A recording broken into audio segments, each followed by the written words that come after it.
Every single day in this country, I think most of us wake up and we sort of ask ourselves, what's the next thing that can happen? Like how wrong can things still go? And more importantly, and I should just mention this, I for one actually can't help myself but be a little proud of this little nation.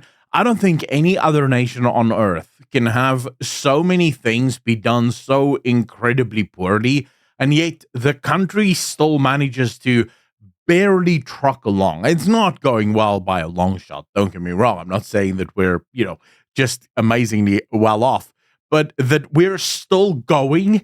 That's actually one hell of a feat. Just want to say a huge thank you to all of the supporters and patrons of this channel. By becoming a member or a patron, you help support the news that we bring and also allow me to do even more in the future. So huge shout out to all of you.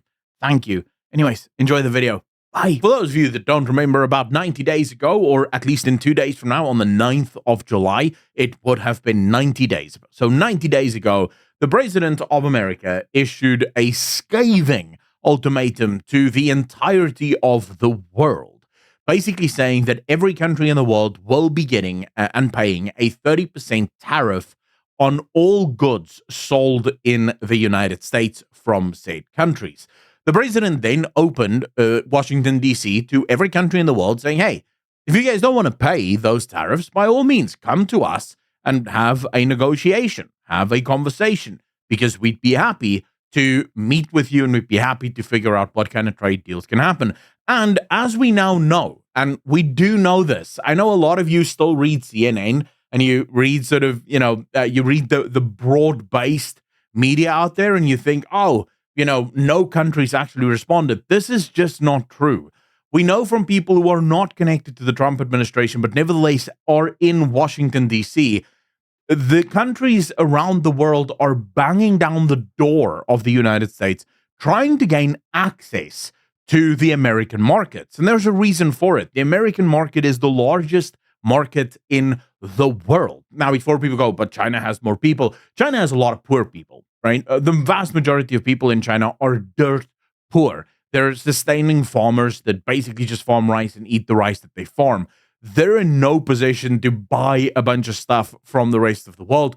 The American market, on the other hand, while yes, it isn't as large as the Chinese one, it's filled with people that actually have the money to buy stuff. So when you want to sell goods, you want to be able to sell them in America. That's why everyone is rushing towards this.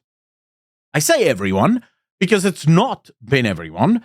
South Africa did not rush. In fact, South Africa seems to be sort of thinking to themselves, we can outlast you for some reason, don't know why. Now, we effectively have Trump saying that on top of the 30% tariffs that we already would pay, there will be an additional 10% tariffs on all goods for any country that sides with the BRICS initiative. Now, BRICS itself, kind of awkward and weird. The BRICS nations wants to come up with their own currency. This will just not happen, not within the next decade. There's so much that goes into having an actual reserve currency, and there's so many economists that have spoken on this, Jim Rickards being one of them. Basically, what you would need is a massive exchange that can actually handle all of the exchange that needs to happen, because having a reserve currency is nothing if people can't actually exchange that currency for their own currency, right? So you need an exchange that can handle this. It takes decades to set this up because you need the traders, the back end, the backbone, and all the rest of it. So the BRICS currency to rival that of the dollar, probably never going to happen. But then BRICS now went further. They condemned the United States for their attacks on Iran.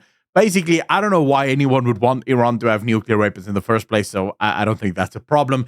And then they went further. They sort of proposed that there should be massive changes to international organizations like the International Monetary Fund, as well as the Trade Commission of the World, that all of these should be overhauled and changed, and that BRICS should play a much larger role in sort of figuring out how to deal with international trade.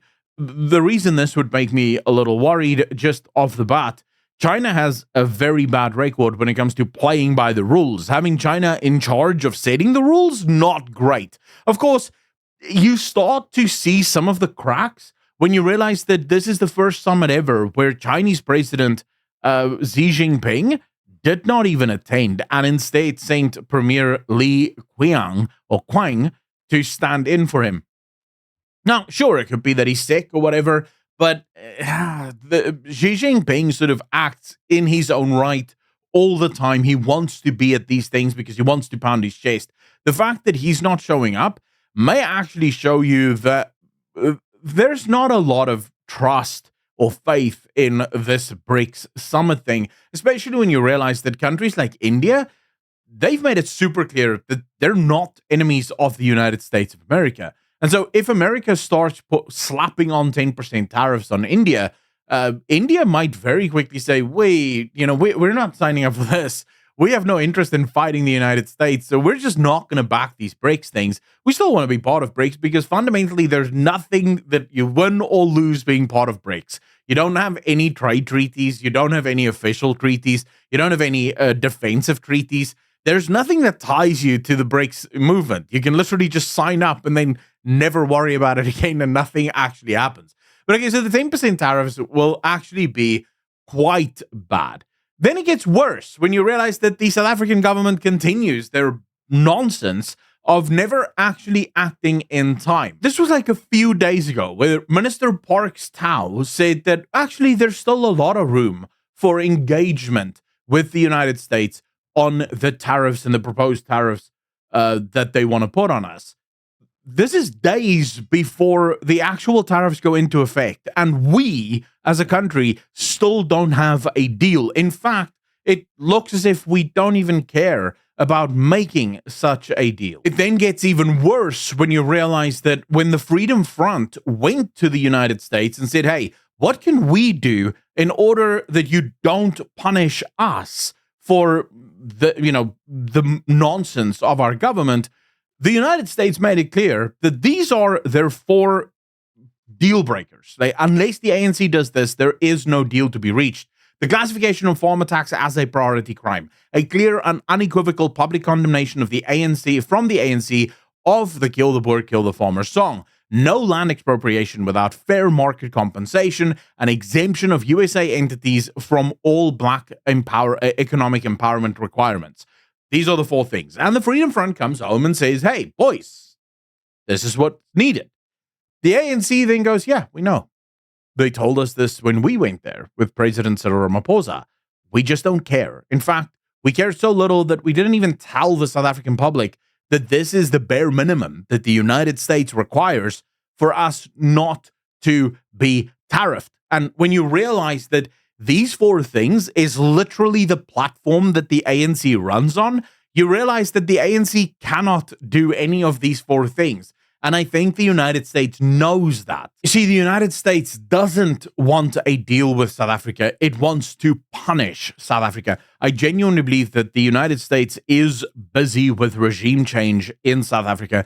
They have found the ANC to be an unreliable partner, someone that they cannot work with. And so the idea now is destroy the country, right? Effectively bring the ANC to its knees, allow the country to vote its way out of the ANC, and then to have a government that you can actually do business with. And yes, it is possible that it could be a puppet state, it could be a puppet government, but I think more importantly, the United States just wants a government that isn't consistently trying to back its enemies by literally going to Iran and signing books of condolences. We covered that story last week, and just consistently, taking Israel to court because Israel is attacking Hamas. The ANC has shown themselves to be an enemy of the United States. And I'll remind all of you, if we just go back a little bit to the start of the Ukraine-Russia war, when Russia was attacking Ukraine at the start, South Africa was all on board with Russia, completely against Ukraine. In fact, President Zelensky wanted access to South Africa to come and visit us, and our president said, no, you're not welcome here. And then when President Trump got into power, and him and Putin looked as if they were kind of friends, then suddenly the South African government was like, Zelensky, how you doing, brother? Come on down, right? So it seems like the ANC is hell-bent on antagonizing President Trump. And now you have the US tabling a bill trying to sanction South African political leaders specifically, which is another way of sort of grinding in the screws without destroying the country. Because the idea isn't that you want South Africa on its knees, it's that you want the ANC on its knees. You want basically all political support cut down from the ANC so that the people of South Africa can vote out this incredibly evil government that we have here. And I think that is what the US is up to right now. It's interesting that we've been lied to over and over and over again, and that hopefully in the very near term, this can be brought to an end. We'll see. It should be mentioned that Naledi Pandor is actually one of the ministers that is being targeted with this, which to me is just absolutely beautiful. But we'll see. Anyways, let me know in the comment section down below how you feel on this entire scenario. Hit the like if you liked it, if you didn't, and I'll see all of you in the next one. Peace.